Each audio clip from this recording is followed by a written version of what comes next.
How to รวบผมแบบแม่ค่ะน้องเกลคนเก่งนะคะทำตามคุณแม่ทรงเป๊ะเลยค่ะเกลว่าเก่งแบบสุดยอดแล้วซัพพอร์เตอร์พี่ป้านะอาสุดยอดกว่าค่ะทุกคน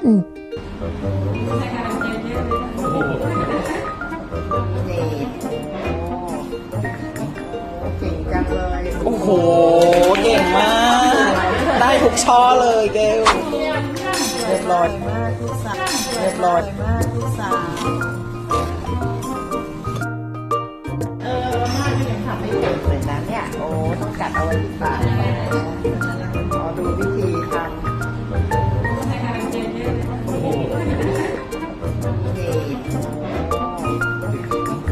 เก่งจังเลย โอ้โห